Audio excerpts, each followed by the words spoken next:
তো কালকের ভিডিওতে আমি বলছিলাম যে যে কমেন্টটা চ্যালেঞ্জ হবে তো ওই কমেন্টে আমি ভিডিও বানাবো। তো আজকে এই দাদাটা বলছে 50 টাকা সারাদিন খেয়ে দেখাতে।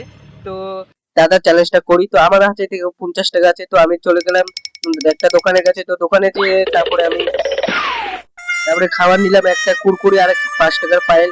তো এখানে খাচ্ছি কুরকুরিটা।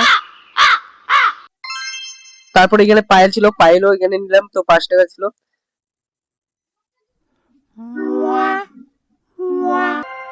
তারপরে আমার কাছে বেঁচে আছে আর 40 টাকা। তারপরে এখানে আসলে আমার গান দেখতেছি আর ভালো লাগতেছে, আমার অনেক ক্ষুধা লাগতেছে।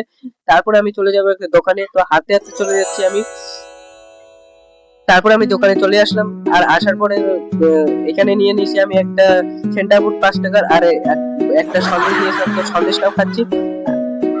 আর সেন্টারফুড এখানে দেখতেছো গান বেজে বেজে খাওয়ার মজাটাই আলাদা। তো তারপরে একটা আমি জুস আনলাম আর একটা কেক আনলাম। তো জুসটা খাচ্ছি, আর হ্যাঁ কমপ্লিট হয়ে গেছে আমার। তো টোটালে 50 টাকা খরচ হয়ে গেছে। আর হ্যাঁ, তোমরা আবার কি চ্যালেঞ্জ দিতে চাও অবশ্যই আমাকে কমেন্ট করে জানাবে। আর আজকের মধ্যে বাই বাই।